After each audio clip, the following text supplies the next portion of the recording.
Lecture number 18 है sir आज। और लेक्चर नंबर 17 में मैंने 395 ईडियम्स जो हैं वो कंप्लीट कर लिए थे। तो 500 बस करीब ही आने वाले हैं। अब 18 नंबर चल रहा है। और मेरे ख्याल से ये कोई 23-24 जो लेक्चर सीरीज़ होगी ना, 23-24 नंबर होगा, उसमें हमारे पूरे 500 हमारा टारगेट जो है वो माइलस्टोन जो है वो अचीव हो जाएगा। ठीक है, तो स्टार्ट करते हैं फिर। Of colour. ऑफ कलर का मतलब है कदरे बीमार, स्लाइटली इल। ठीक है, ऑफ कलर का क्या मतलब है? स्लाइटली इल, थोड़ा सा बीमार, कदरे बीमार। ठीक है, स्लाइटली इल, कदरे बीमार। I have been feeling a bit off colour lately. मैं हाल ही में खुद को थोड़ा सा बीमार महसूस कर रहा हूँ, यानी अभी भी। I have been feeling a bit off colour lately. मैं हाल ही में अपने आप को खुद थोड़ा सा बीमार महसूस कर रहा हूँ। ठीक है, अच्छा उसके बाद of the top of one's head. इसका मतलब है कि from the knowledge you have in your memory, अपनी यादाश्त से, जो आपके दिमाग में जो जितनी यादाश्त है ना है, उससे कुछ आप याद करके या कोई आप रिकॉल चीज़ करें।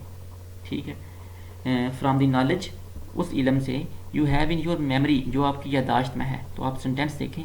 आई can not tell you Ali's mobile number. मैं अली का फ़ोन नंबर आपको नहीं बता सकता। Off the top of my head, अपनी यादाश्त से। बट यानी मेरे दिमाग से वो अली का मोबाइल नंबर निकल गया है, वो मैं आपको नहीं बता सकता। I can't tell Ali's mobile number off the top of my head. मैं अपनी जो मेमोरी है, अपनी यादाश्त से अली का मोबाइल नंबर नहीं बता सकता। But I can look it up for you, लेकिन मैं आपको देख कर बताता हूँ, यानी किसी डायरी वगैरह से या किसी और से पूछ के बताता हूँ। But I can look it up for you, ये बड़ा इंपॉर्टेंट है। Off the top of one's head, I can not tell you Ali's mobile number off the top of my head, but I can look it up for you. ठीक है, on account of, इसका मतलब है because of, यानी ठीक है किसकी वजह से, यानी किसी चीज़ की वजह बयान करना। On account of, because of, या के सबब, यानी किसी चीज़ का सबब क्या बना। He could not take the examination, वो इम्तिहान में शरीक ना हो सका। ऑन अकाउंट ऑफ इलनेस, बीमारी की वजह से, बीमारी के सबब। ठीक है, he could not take the examination on account of illness. On all hands, ये बड़ा इंपॉर्टेंट इडियम है। ऑन ऑल हैंड्स, इसका मतलब है मुतफिका तौर पर, जिसमें सारे लोगों की मर्ज़ी शामिल हो, जिसमें ज़्यादा लोग हों एक फ़ैसले को डिसाइड करने के लिए। एक फ़ैसले को क्या कहते हैं ना, वो मुकम्मल उसको हतमी नतीजे तक पहुंचाने के लिए सारे लोग मुतफिक हों, एक बंदा ना हो। बाई एवरी वन, या यूनिवर्सली, तमाम से, या मुतफिका तौर पर। ठीक है, it was decided on all hands to take a trip. ये तफरी सफ़र ले जाने का फ़ैसला मुतफिका तौर पर किया गया, यानी सब ने डिसाइड किया, सब ने अपनी मर्ज़ी जो है वो उनमें उस चीज़ में शामिल थी। It was decided on all hands to take a trip, तफरी सफ़र ले जाने का फ़ैसला मुतफिका तौर पर किया गया। अच्छा इसके बाद है सर हमारा ऑन बिहाफ ऑफ। इसका मतलब है कि किसी का नुमाइंदा, एज ए समझ लें आप, जिस तरह होता है ना एम्बेसडर होता है, एक एम्बेसडर सफ़ीर होता है, यही समझ लें आप। ऑन बिहाफ ऑफ, किसी का रिप्रेजेंटेटिव, फॉर समवन, किसी के नुमाइंदे के तौर पर। ठीक है, यानी आप कोई बंदा है, उसने आपको अपना नुमाइंदा बना के भेजा है कि आपने हमारी तरफ से बात करनी है। ठीक है, I will sign the agreement, मैं on behalf of my brother, यानी माई ब्रदर जो मेरा भाई है वो बिज़ी है कहीं, तो उसने मुझे भेज दिया अपना as a representative on behalf of. ठीक है, कि मैं जाकर जो मामलात हैं सारे उनको निपटाऊँ। I will sign the agreement on behalf of my brother, मैं अपने भाई के नुमाइंदे के तौर पर इस ऐहदनामे पर दस्तखत करूँगा। मैं अपने भाई के नुमाइंदे के तौर पर इस ऐहदनामे पर दस्तखत करूँगा। ठीक है, ऑन ओकेजन, इसका मतलब फ्राम टाइम टू टाइम, यानी कभी कभार। On occasion, from time to time, यानी कभी कभार। He comes to see me on occasion. ठीक है, यानी इसके और भी आपने पिछले लेक्चर में देखे थे, ऑफ एंड ऑन, एक ये भी था। ठीक है, ऑफ एंड ऑन, एक ये भी था। अच्छा एक और इसमें है, he comes to see me on occasion, वो कभी कभार जनाब मुझसे मिलने के लिए आता है, इसका ये हो गया। ऑन द एयर इसका मतलब है नशर करना टीवी पर, ब्रॉडकास्टिंग ऑन रेडियो और टीवी, ठीक है, रेडियो और टीवी पर नशर करना, ठीक है। ऑन कयन on the air broadcasting on radio और TV. He is on the air daily, वो हर रोज़ टीवी पर आता है। He is on the air daily, ये बड़ा इंपॉर्टेंट है वैसे, ये रोज़मर्रा लैंग्वेज में भी ना, रोज़मर्रा ज़िंदगी में भी इस्तेमाल होता है। He is on the air daily, वो कभी कभार मुझसे मिलने के लिए आता है, नहीं sorry, he is on the air daily, वो हर रोज़ टीवी पर या रेडियो पर आता है, ठीक है। ऑन द एयर का मतलब यही हुआ ना, यानी नशर करना टीवी पर या रेडियो पर। ऑन द अलर्ट इसका मतलब है ख़बरदार रहना, तैयार रहना। Ready to deal with a situation और problem, ready to deal with a situation और प्रॉब्लम, किसी ख़तरे के लिए तैयार रहना, ठीक है, अलर्ट रहना।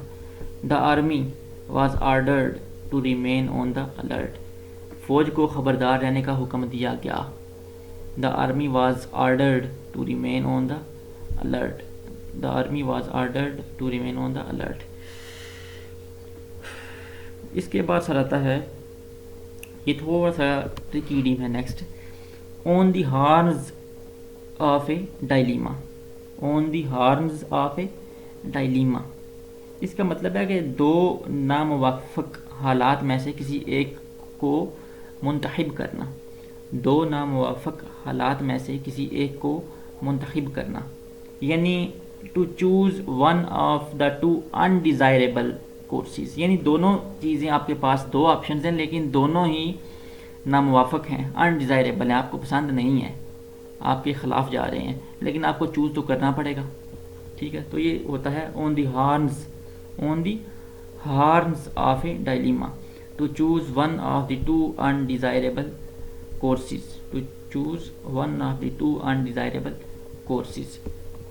अच्छा देखिए कैसे है, दो सिचुएशंस कैसे हैं अनडिज़ायरेबल, कि उसको एक को चूज़ करना पड़ गया, तो ये सेंटेंस से पता चलेगा हमें। He could save only one of two drowning sons, हाँ जी, वो अपने दो बेटों में से सिर्फ एक को बचा सकता था। He could save only one of two drowning sons, so he was on the horns of dilemma whom he should let down, ठीक है, वो डूबने वाले अपने दोनों बेटों में से एक को बचा सकता था, चनाचे वो इस सिचुएशन में था, ठीक है, कि वो किस को डूबने के लिए छोड़ दे। So he was on the horns of dilemma whom he should let down, कि किसको वो बचाए, किसको छोड़ दे, ठीक है sir. On the point of इसका मतलब है कि बिल्कुल करीब, अबाउट टू डू समथिंग, बिल्कुल करीब किसी चीज़ का पहुंच जाना, ठीक है। द डॉक्टर केम, डॉक्टर उस वक्त आया, when he was on the point of his death, जब वो अपनी मौत के बिल्कुल करीब था, ठीक है। The doctor came when he was on the point of his death, doctor उस वक्त आया जब वो अपनी मौत के बिल्कुल करीब था। ऑन द स्कोर ऑफ इसका मतलब भी यही है, ऑन अकाउंट ऑफ आपने पढ़ा है ना पहले, ऑन अकाउंट ऑफ ये सेम है उसका। ऑन द स्कोर ऑफ इसका मतलब है बिकॉज ऑफ, यानी सबब किसी का या किसी की वजह से। ही फेल इल वो बीमार हुआ, on the score of bad food, he fell ill on the score of bad food, वो नाकस गज़ा की वजह से बीमार पड़ गया। He fell ill on the score of bad food, वो नाकस गज़ा की वजह से बीमार पड़ गया। On the spur of the movement, ये बड़ा इंपॉर्टेंट है, यानी इसका मतलब है कि अचानक बगैर किसी सोच समझ के कुछ फैसला कर देना, ठीक है। On the spur of the moment, अचानक बगैर किसी सोच समझ के फैसला कर देना। सडनली या विदाउट एंड प्लानिंग, सडनली एकदम अचानक, and without planning. Hamlet killed Polonius on the spur of the moment, Hamlet ने फौरन बिला सोचे समझे पोलोनियस को कत्ल कर दिया। Hamlet killed Polonius on the spur of the moment, Hamlet ने अचानक बगैर सोचे समझे जो है वो उसको कत्ल कर दिया।